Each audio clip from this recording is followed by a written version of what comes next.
The ring with a record of 14 wins, 12 wins coming by way of knockout. Tonight making his first attempt at a world title. Ladies and gentlemen, here is the colorful and dangerous WBA Rolando Romero. His record stands at 61 wins, 7 losses, 2 draws, with 39 wins coming by way of knockout. Here is the icon of the sport and future Hall of Famer. Ladies and gentlemen, please welcome boxing's legendary and only 8-division champion of the world, introducing the one and only Manny Pacman Pacquiao! Champion of the world.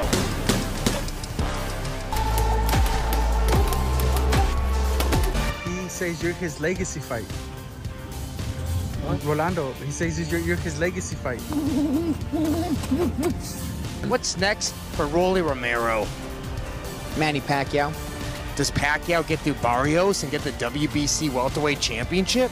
None of that matters. I'll still fight him. What happened to that fight, Rolly? I want a Hall of Famer on my resume. No matter if he beat Barrios or not, still Rolly Pacquiao. Should Manny fight younger guys still? Like, should he fight a Tank? Should he fight a Rolly? Or should he rematch Floyd? I don't pick my opponent. I don't, I fight them all. Pacquiao is sitting up there at the MGM Grand saying things like Pac-Man is back. All I can say that Pac-Man is back and the journey will continue.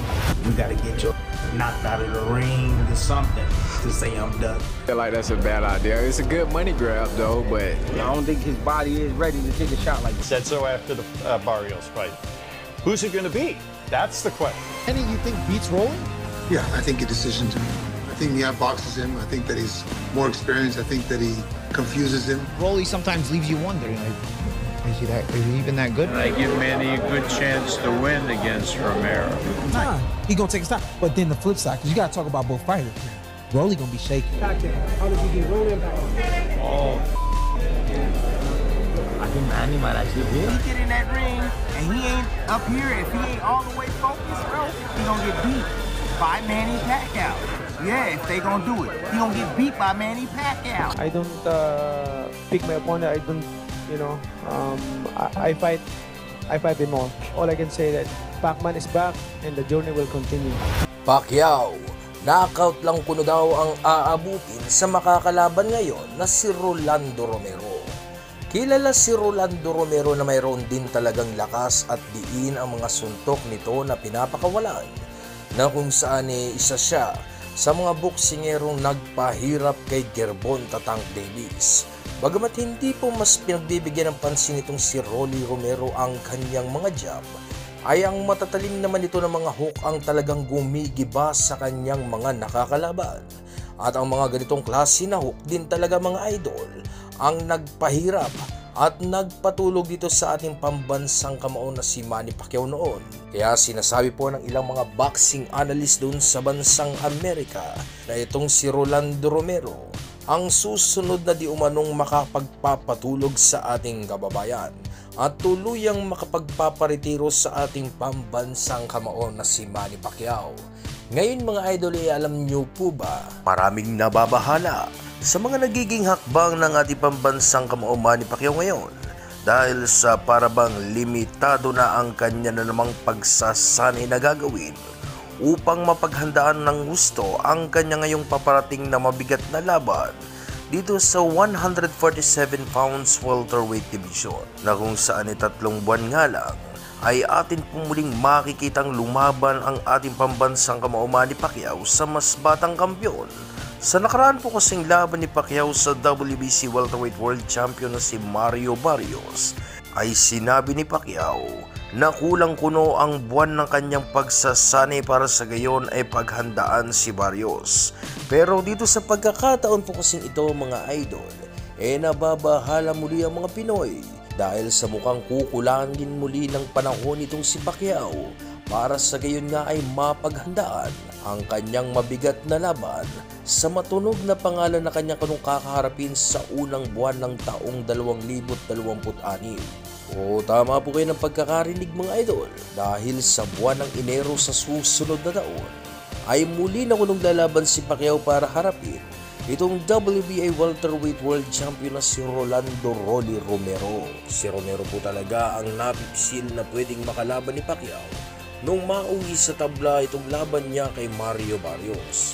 Ayon po sa mga lumabas na balita, ay nasa final na di umano na diskusyon at negosasyon ang magiging world title fight na ito.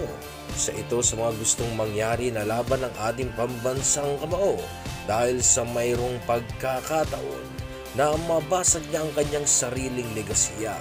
At yun na nga, ay ang maging pinakamatandang kampiyon dito sa 147 pounds welterweight division. At makakamit niya lamang ito sa pagtalo dito sa mas malaki at mas malakas na kampiyon na si Romero. Pero hindi po kasi biro ang kakayahan ng kampiyon na ito mga idol, na may malakas na hook at sobrang didiing mga patama. Kaya naman ay medyo mahihirapan din po talaga ang ating kababayan sa magiging laban ng ito. Lalo pa po't alam naman natin na hindi na ang prime na Manny Pacquiao ang lalaban, na mayroong mga limitadong paggalaw at ginagawa para maiwasan ang mga madidiing suntok ng kanyang kalaban. Hindi na ito yung Pacquiao na tumatalon sa magkakaibang anggulo para iwasan ang mga malalakas na suntok ng kanyang kalaban, na kung saan ay mas tinatamaan at mas madali na ring mapatamaan ang ating kababayan. Pero mas magiging madali na laban ito para kay Pacquiao dahil sa hindi nga mahilig bumato ng jab itong si Romero. Kaya naman hindi po magiging komplikado ang mga pagpasok nitong si Pacquiao sa depensa nitong si Rolly Romero, na siguradong magre-resulta ng isang kapanapanabik na laban dito sa pagitan ni Manny Pacquiao at Rolly Romero. Hindi natin may tatanggi na itong si 8th Division World Champion Manny Pacquiao ang isa sa mga tinitingalang boksingero noon sa kanyang kapanahunan, na kung saan dala-dala ng matinding excitement sa kanyang mga laban, na talaga namang hindi kaantukin sa oras na siya na ang tumapak sa ibabaw ng lona. Kaya naman hindi magkaumayaw ang mga boxing fans sa oras na siya ay mapapalaban, dahil sa siguradong titigil ang Pilipinas pag siya na ang lalaban para sa ating bayan. Ngayon sa video po kasing ito mga idol, iihahain ko sa inyo ang isa sa pinakamabigat na laban nitong si Manny Pacquiao, ng kanyang kaharapin ang mas bata noong kampiyon at may hawak ng WBO o World Boxing Organization welterweight world title belt na si Jesse Vargas. Itong si Pacquiao ay nagbalik sa kanyang pagre-retiro dahil sa na-miss di umano niya ang boxing, at sa kanyang pagbabalik ay agad-agad po nitong sinagupa ang kampiyon na si Jesse Vargas. I'm happy to be back. I feel lonely and sad when you are thinking you're not longer active with the sport of boxing. You know, I want to box, I want to continue because Sa laban na ito mga idol ay maraming naniniwala na hindi na kaya di umano nitong si Pacquiao makipagsabayan sa mas batang kalaban. Lalo pat itong si Vargas ay nasa kanya na ngayong kapanahunan, na kung saan ay nag-uumapaw ang kumpiyansa ng kampiyon na ito, na kanya di umanong tatalunin lamang sa laban ang 8th Division World Champion na ating pambansang kamao na si Manny Pacquiao. Let's come out victorious and to show that I'm the best in the welterweight division. What have you done to prepare for Manny? What have I done? What have we done? My team and I have prepared tremendously in a great way, and we look forward to performing well, because that's what we work for. You know, and this November 5th, this Saturday night, tomorrow night, we're going to give the fans a great performance, and we plan to come out victorious. We worked hard for it, and we have no doubt that that will be the outcome. Walang kaalam-alam si Vargas na hindi pa rin nawawala ang bagsik nitong si Pacquiao. Kaya naman po'y mararanasan ng kampiyon na ito ang pagkatalo na hindi niya pa nararanasan sa kanyang talang buhay. Kaya naman huwag po natin patagalin pa at sabay-sabay po natin ngayong panoorin ang highlights ng kanilang buong naging sagupaan. Sa unang round mga idol ay medyo po nagiging maingat ang ating kababayan na si Pacquiao, dahil sa aminado itong si Pacquiao na malakas din itong kanyang kalaban. Kaya naman binabasa at kinakapapa ng ating kababayan ang lakas at diskarte ng kanyang kalaban sa pagbato ng suntok.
Sa pangalawang round mga idol ay medyo bumibitaw na ng matinding suntok si Pacquiao.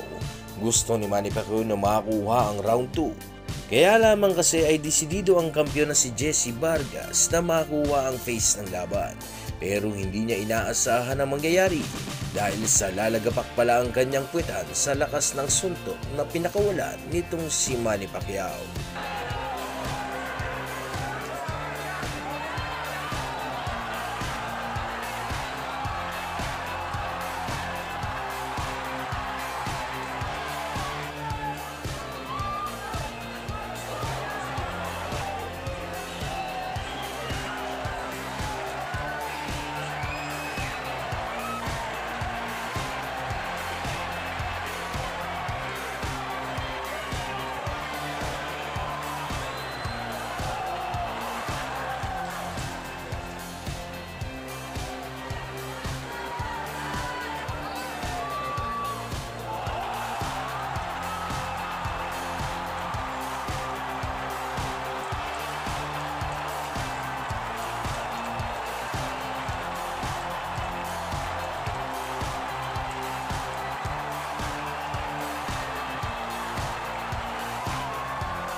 Sa pangatlong round mga idol ay animoy hindi bumagsak ang kampiyon na si Jesse Vargas dahil sa parabang siya pa ang naging mas agresibong boksingero sa round na ito na nagpapakawala ng mga matinding suntok sa ating kababayan.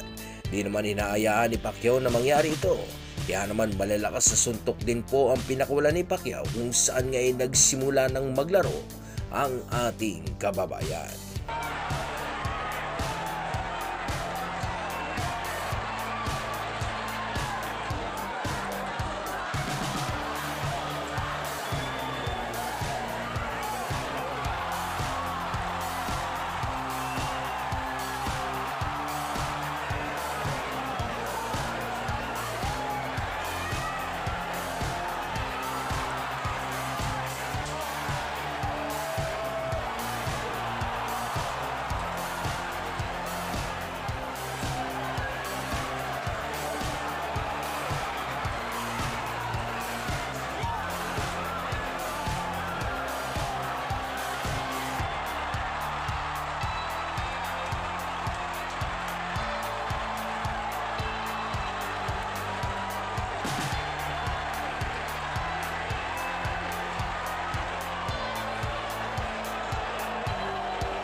Sa round 4 mga idol ay hati na ang naging scorecards ng dalawa dahil sa parehas po kasi silang dalawang nakapagpapatama ng malalakas na suntok.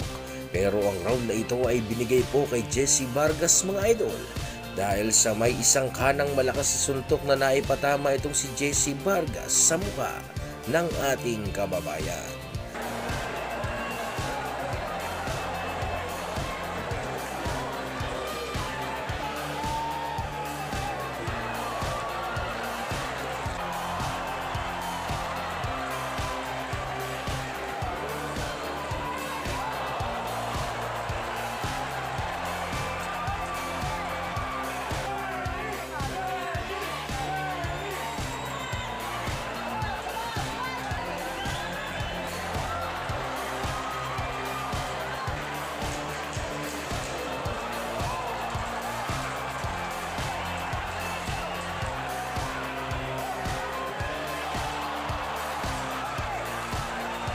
Sa round 5 mga idol ay punong-puno na ng aksyon ng laban na kung saan nga po ay nakikipagbunuan na si Pacquiao sa kanyang kalaban.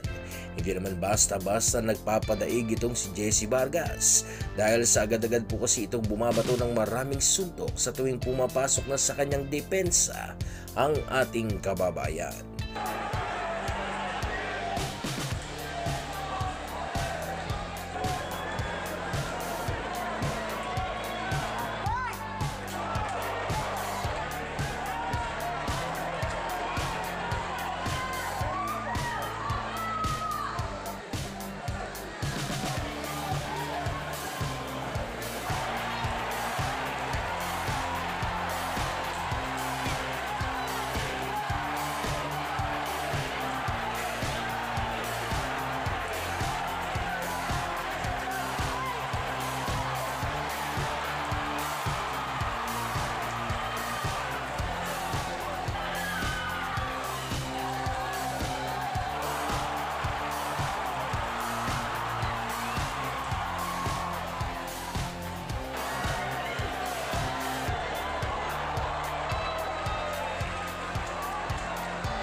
Sa round 6 mga idol ay naging maingat na si Pacquiao sa pagpasok sa depensa ni Vargas.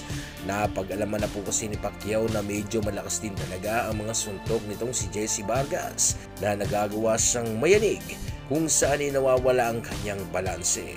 Kitang-kita po dito kay Jesse Vargas ang style nitong si Juan Manuel Marquez na kanya lang naman pong pinaggayahan na estilo para talunin ang ating pambato.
Sa round 7 mga idol ay minungkahi na po ni Coach Boboy Fernandez na hindi dapat matakot si Pacquiao sa pagpasok sa depensa nitong si Vargas sapagkat hindi nga naman daw ito isang counter puncher katulad nitong si Juan Manuel Marquez kung saan ay gumaganti nga lang naman daw ito ng suntok sa tuwing kanyang nararamdaman ang pagpasok ni Pacquiao sa kanyang depensa.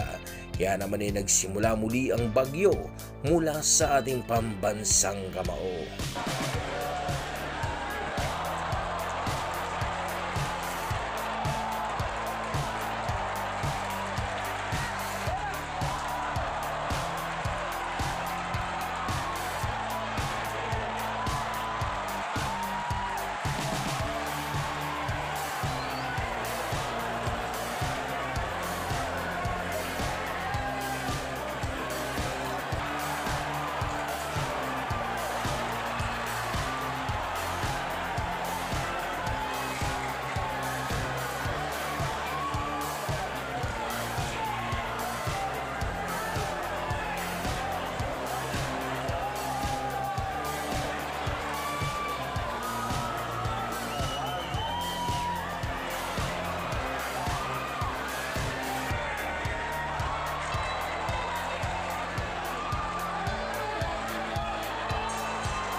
Sa round 8 mga idol ay bahagya na pong sumasara ang kanang mata nitong si Jesse Vargas sa diin ng mga patama ni Manny Pacquiao. Hindi na mabasa-basa ni Vargas ang lokasyon ng mga pinanggagalingan ng mga suntok nitong ating kababayan. Kaya naman ay bara-bara na ang Jesse Vargas sa round na ito na sumusuntok na lamang sa hangin. Ito'y dahil sa pabago-bago ang estilo na ginagawa ni Manny Pacquiao.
Sa round 9 mga idol ay dahil nga sa hindi natural ang estilo nitong si Vargas na ginamit sa laban na ito, ay kaya naman lubos na nahihirapan siyang makipagsabayan kay Pacquiao. Inakala ni Vargas na sasapat ang estilo nitong si Dinamita Marquez para pahirapan itong si Pacquiao. Pero hindi po may epektibo ang estilong ito na naging dahilan kung bakit hindi po magawang makatama na ni Jesse Vargas sa malikot na si Manny Pacquiao.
Sa round 10 ay gustong-gusto ni Vargas na mag-deliver ng pressure.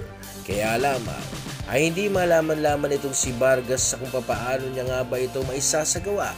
Dahil sa hindi kasi basta-basta nagpapadikta na lamang sa laban ng ating kababayan na si Manny Pacquiao. Kaya naman po sa laban na ito ay nagmistulang bata na si Jesse Vargas na sumusuntok ng wala sa anggulo.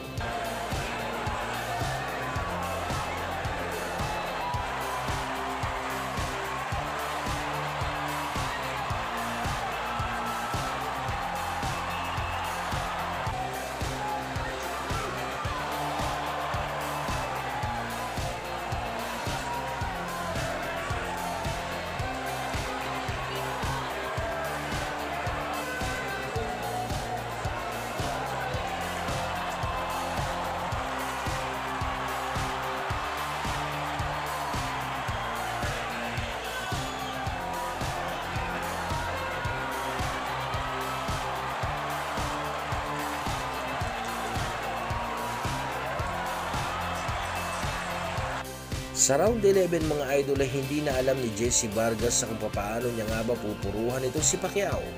Makikita po sa naging laban na ito mga idol ang agwat ng kanilang mga kakayahan na kung saan ay mas napupuruhan ni Pacquiao ang mas batang kampiyon na si Jesse Vargas.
Inakala ni Vargas na siya ang nanaig sa laban nila ni Pacquiao, kung saan nga po ay nauuna pa nga po itong kumaway sa mga fans na para bang gusto niyang iparating na naniniwala siya na siya ang nanaig sa laban nila ni Pacquiao.